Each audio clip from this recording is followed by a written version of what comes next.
So in 1996, a physicist from New York University named Alan Sokal submitted an article to an academic journal that was called Social Text. And at the time, it was one of the leading academic journals in this hot new field called postmodern cultural studies.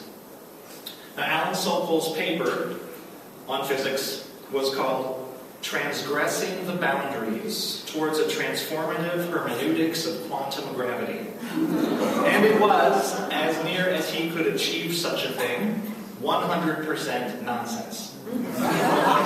What he did was, Sokal searched for every fashionable academic buzzword he could find.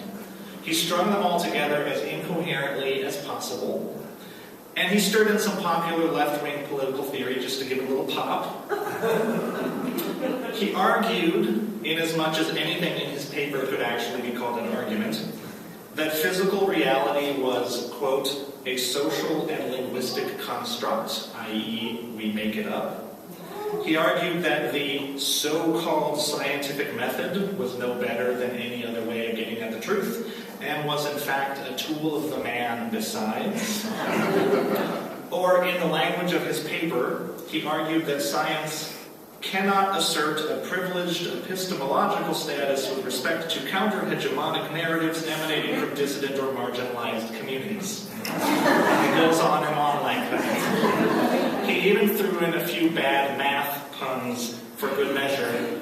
The axiom of choice in set theory doesn't actually have anything to do with a woman's right to choose. So basically, Sokal tried to create a perfect parody of postmodern writing. And he submitted it to this journal to see if they would actually publish it as a serious academic paper. And in fact, they did. And it was a huge, huge black eye for the editors of the paper, the journal, who were left to sort of lamely explain that, well, we didn't think the paper was very good, he's really famous, so we took it on faith that it was okay. And Sokal's point wasn't that the paper was good or bad, but that it was simply gibberish. And he wrote a follow-up book about postmodernism, which he called Fashionable Nonsense.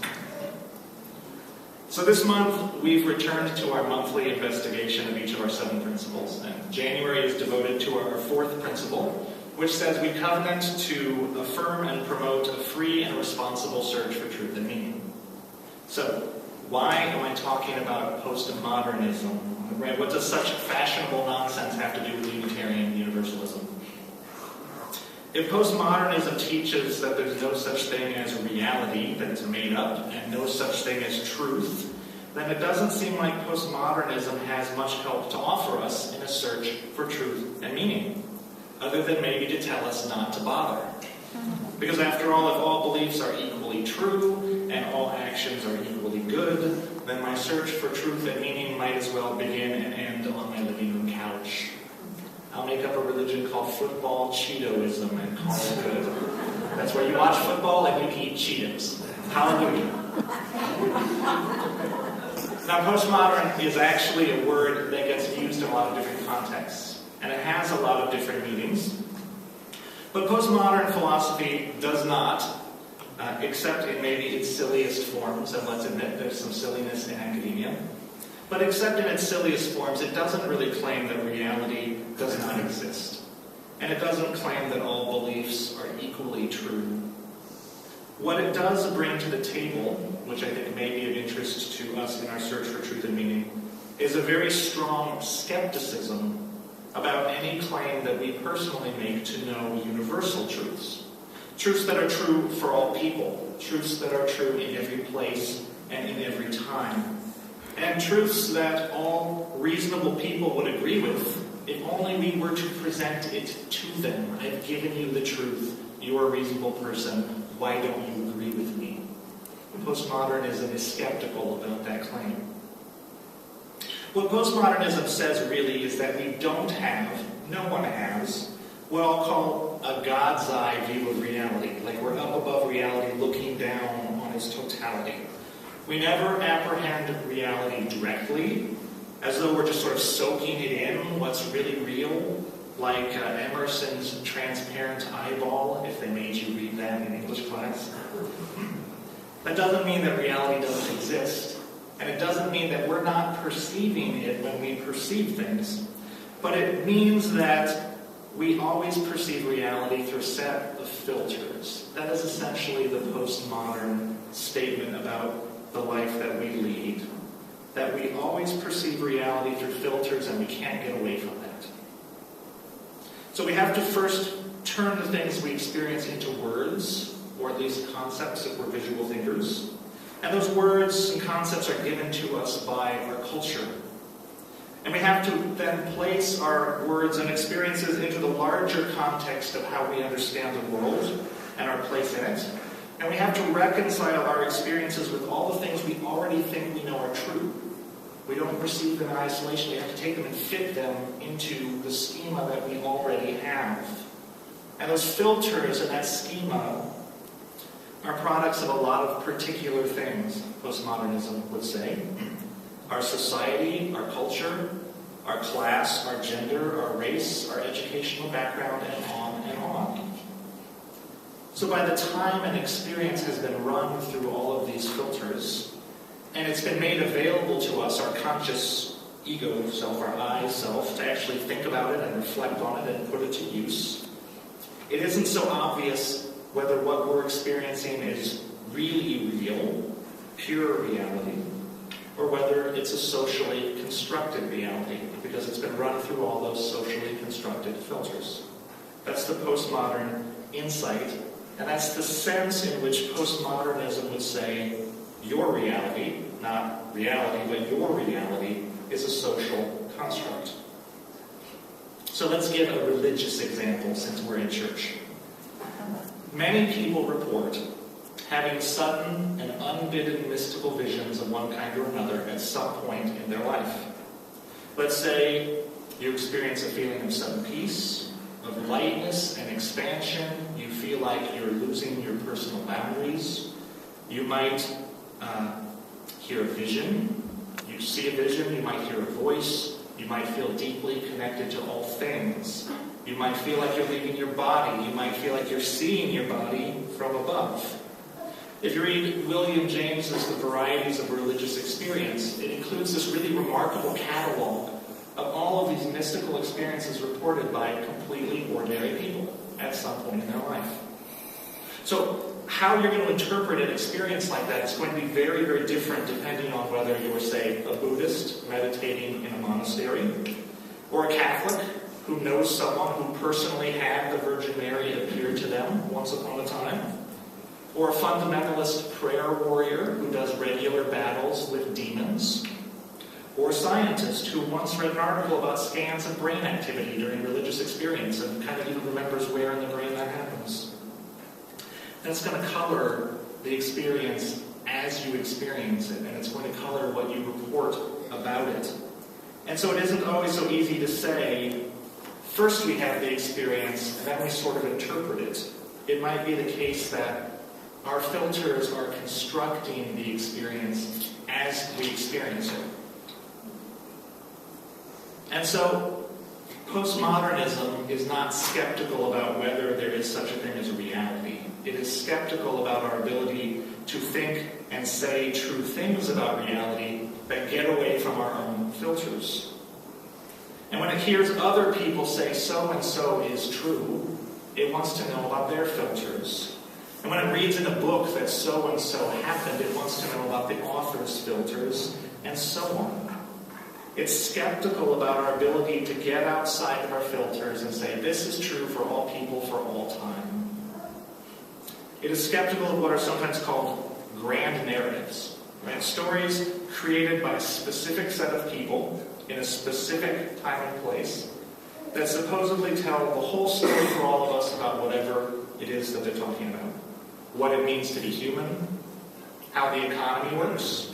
There's a grand narrative about free markets and how they work.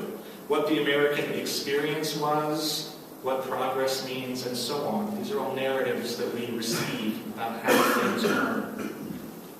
Unitarianism and Universalism used to have its own grand narrative that was very much tied into the American idea of progress. In the 19th century, we wedded the Enlightenment ideal of reason to the idea of evolution and we created a narrative about our place in the history of religion. And in this view, which was developed by some very prominent Unitarian ministers like James Freeman Clark, the way this worked is Unitarianism sat on the top rung, go figure, of a ladder of progress. And he had it all worked out. Judaism was on the lowest rung, so considered, because it was a tribal religion. It was for a specific set of people. Catholicism was on a higher rung because it was for everyone, but it was full of superstition and idolatry and popery. Protestantism represented evolution over Catholicism because it got rid of a lot of that stuff. The alleged Virgin Mary worship and all that stuff. They got rid of it. But it retained the Trinity. So then Unitarianism considered itself the most evolved form of religion because it had dropped one more layer of superstition, this idea of the Trinity. And so it was supposed that eventually all these other forms of religion would just kind of fade away as people became more enlightened and understood better, became more rational. They would become vestigial faiths, and the whole world eventually would be Unitarian. Of course, we're close. We're getting there.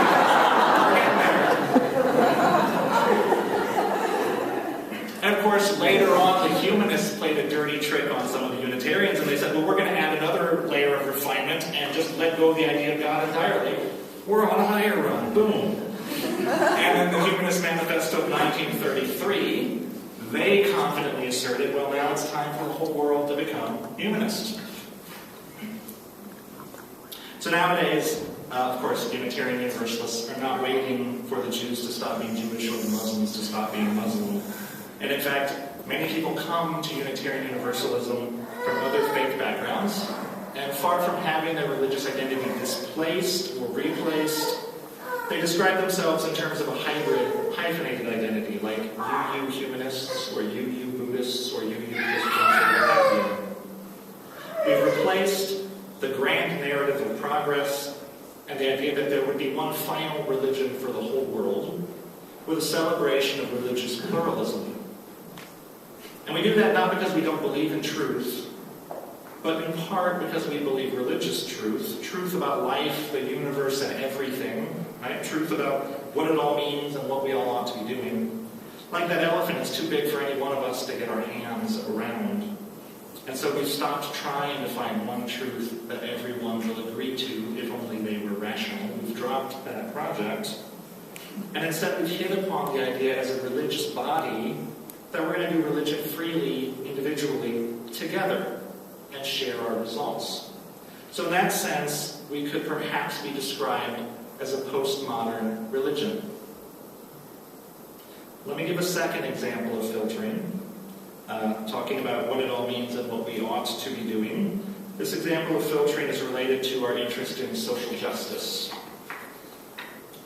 There's a psychological study by researchers from the Harvard Business School and Tufts University in 2011. They got a random sample of white and black Americans, equal numbers of each, and they chose to sample, they matched it up to the 2000 census by age and gender and income level and education level, etc., so that these samples were representative of America as a whole. And they asked each person to assess the level of discrimination from 1 to 10, 1 very low, 10 very high, that white people and black people have experienced in each decade from the 1950s to the present. Okay, so if I was in the survey, I'm going to say, this is how much discrimination white people experienced every decade, this is how much discrimination black people experienced. And both white people and black people agreed that in the 1950s, racism against white people was very low, and racism against black people was very high. And they both agreed, white people and black people, that racism against black people has fallen since the 1950s. But from there, the perspectives diverged rather radically. White people felt that racism against black people had dropped far more significantly than black people felt.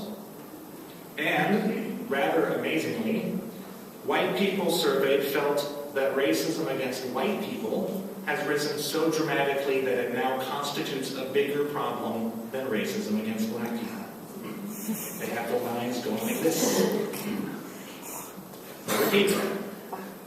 In 2011, a demographically representative sample of white Americans looked at all of the evidence of their experience and concluded that racism against white people is more pervasive in American society than racism against black people.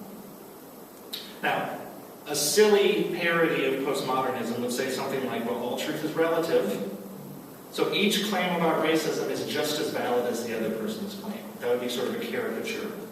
But no one actually thinks that. What postmodernism would say, and where it is our ally in our search for truth and meaning, it would say, look at the power of the filters. These two groups of people may have access to the same really real reality, but as far as they know, they live in two entirely different, socially constructed realities. In really real reality, black people are being denied jobs and housing, they're followed in stores, they're charged higher interest rates on loans, they're harassed by police, they're subject to unequal sentencing, and on and on and on and on. The facts of that experience seem to be somewhat invisible to a large proportion of white people, who know instead that some white person somewhere sued some college because they didn't get in because they're white. And that's the fact that constructs their social reality. I remember after the Trayvon Martin shooting, I read an African-American man post on Facebook. He said, I always knew growing up as a black man that I should never be seen carrying a wallet in public, but I didn't know about Skittles. And that comment, that just struck me so hard. I knew I should never be seen carrying a wallet in public. That was part of his common knowledge, the knowledge that he constructed his life around. And it made me think, I will never comprehend the full scope of my white privilege. There are filters in place that I will probably, certainly never get beyond. It's too pervasive. So we all have filters. Inescapably, whenever we try to get at the truth about something, we are all already coming from somewhere. So postmodernist thinking would caution us to be skeptical, first of all, about our own filters. And the first step is to even acknowledge that they're there. Right? How do things like our race, our class, our gender, how do these filter our experiences and shape our assumptions? How would our experiences be different? How might the world look different to us if those things about us were different? Langston Hughes in our reading said, America was never America to me. How do I live in a different America than other people, owing to the facts about who I am? So, this isn't an easy question to ask, and it's not always pleasant or natural to do so, and especially if we're coming from a liberal humanist tradition like I was raised in, the question itself can feel unnatural, and it can even feel like there's something wrong with thinking a thought like, these are my beliefs as a white person. That can feel really wrong, because my beliefs are not white person beliefs, they're just beliefs, right? We're all people.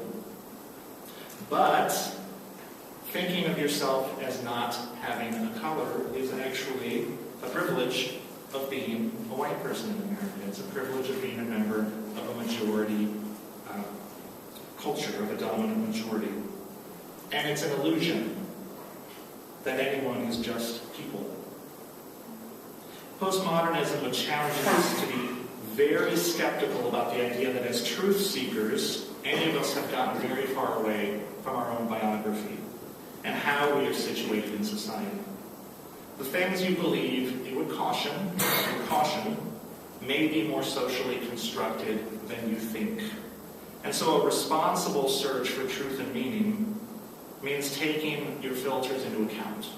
Or as our own youth might say, we need to check our privilege.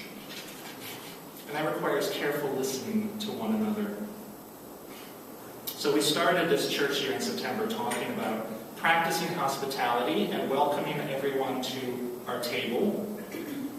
And then we talked about how our vision of justice challenged us to be in true solidarity with others, to see their well-being as a part of our well-being. And then we talked about the importance of accepting one another and creating a safe, inclusive space So one overarching theme that Unitarian Universalism keeps coming back to is that our religious vision seeks to bring a separated world into wholeness, not into sameness or conformity or orthodoxy, but into loving, respectful community. And that requires careful listening to one another. Back in September, when we talked about being welcoming, I challenged everyone, myself included, to send ourselves out to better welcome in. I said, put yourself in an unfamiliar place. Take the risk of being vulnerable, take the risk of being a guest on someone else's turf, so that you can in turn be a more welcoming host when someone is on your turf. So today I want to extend that challenge in a slightly different context, and that is to put ourselves out there in unfamiliar spaces, intellectually and emotionally, in terms of these filters that we might have. I challenge us to educate ourselves about the lives lived in America that may be very different from our own. I especially extend that challenge to people who happen to belong to a privileged majority, if you do, and there are many different kinds of privilege in America.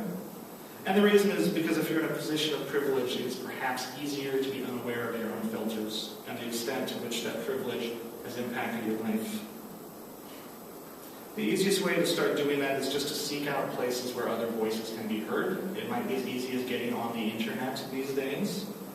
And then listening carefully and respectfully and non-defensively. And that is the hardest part, because it can be hard to hear that you have a privilege that you didn't know that you have, or you have a blind spot that you didn't know that you have. And so when you're confronted with it, the instinct is to shut it down. So listening non-defensively to what other voices are saying is critical. So the goal is not to eliminate our filters entirely, because that's not really possible. And the goal is not to get all in our heads with guilt or feeling bad or whatever, because that's not necessary. But if we can understand better where we're coming from and how it impacts our own understanding of what is true, and if we can understand where other people are coming from, then when we do finally all sit down at that welcome table together, perhaps the conversations we have can be more heartfelt, more honest, and more productive. And if we can get there, then we will have taken one more step along the path to building the beloved community. May it be so. Our closing hymn is number